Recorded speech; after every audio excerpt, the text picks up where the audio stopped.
This is Film Focus with Emily Cook.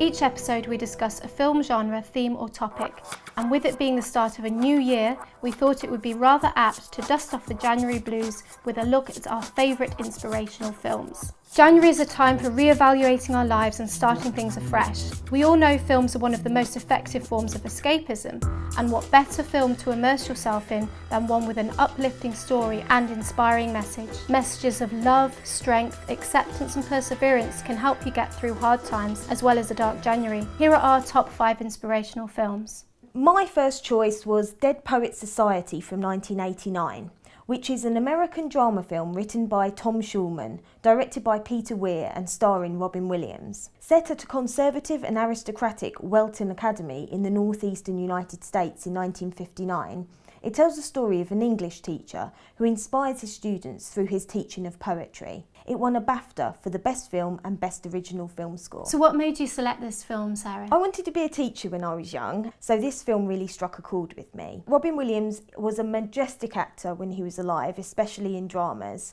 and really captured what it means to be a first-class moulder of minds. It made me really want to be taught by him, basically. I can imagine that, yes. What an amazing man. It's so sad that we lost that talent. Did you know, though, that Bill Murray, Mel Gibson, Dustin Hoffman and Liam Neeson were all considered for that role, and I think they did really well in giving it to Robin Williams. I thought he was perfect. I didn't know they'd been considered. That's really interesting. One of my favourite inspirational films is The Secret Life of Walter Mitty. It's a comedic adaptation of a short story by James Thurber. The film is directed by and stars Ben Stiller, who plays Walter, a timid and submissive proofreader for a magazine publishing firm. Walter is incapable of standing up for himself, so retreats into his fantasy world where he is heroic, poised and self-assured, and the master of his fate. Ben Stiller both directed and starred in this film, and he received a nomination for a Saturn Award for Best Actor. Why did you select this one, Emily? I enjoyed the creative devices used to submerge the viewer within the film. We see the visualizations of Walter's daydreams displayed on screen. There's an unclear divide between reality and imagination, reminds us that we too can engage with our imaginations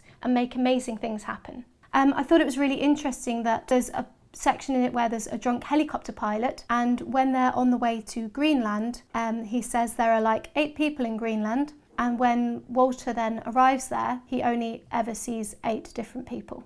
Oh, that's attention to detail, isn't it? I didn't even spot that. My next film was Wild from 2014, which is an American biographical drama film directed by Jean-Marc Vallée. It's a chronicle of one woman's 1,100-mile solo hike undertaken as a way to recover from a recent personal tragedy. The film stars Reese Witherspoon and Laura Dern, who both received Academy Award nominations for their performances. So what made you select this? Travel is something I really enjoy, as most people do, and I often take walks as a way of relieving my stress. So I just found it so unbelievable to find out that a real-life woman had trekked such a long distance, and it made me feel really inspired and humbled by her. Reese Witherspoon, I think, is incredibly underrated, and I think she definitely deserved the Oscar nomination she received. It was just uplifting and amazing film for me. It makes you think you maybe be able to do that yourself. Yeah, absolutely.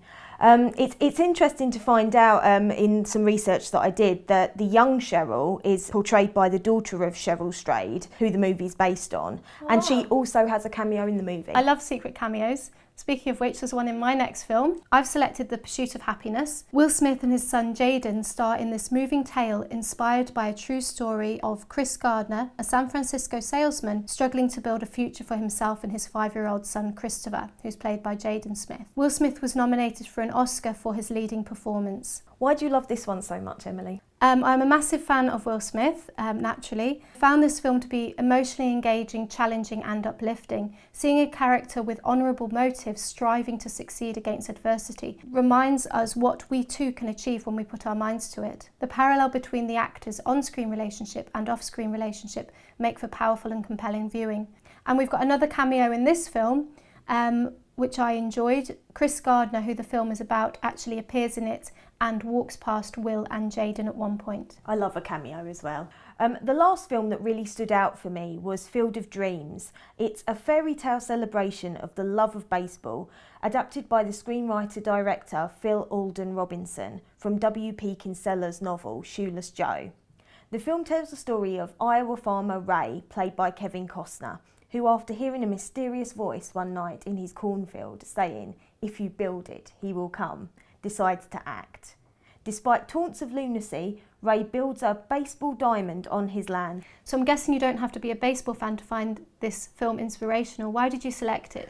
The film is really inspirational to me because it's basically about someone throwing caution to the wind and doing something that other people would consider foolhardy, in the hope that something beautiful is going to happen. And I think that speaks to everybody.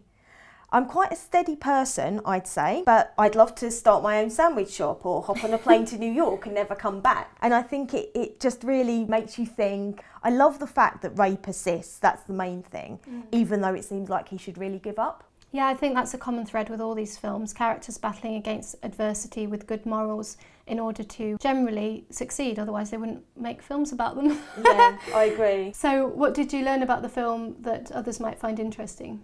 If you type in a certain longitude and latitude into Google Maps, you can find it on IMDb. I won't try to read it all out. You can find the location of the field built for the film. So it is actually still standing and you can visit.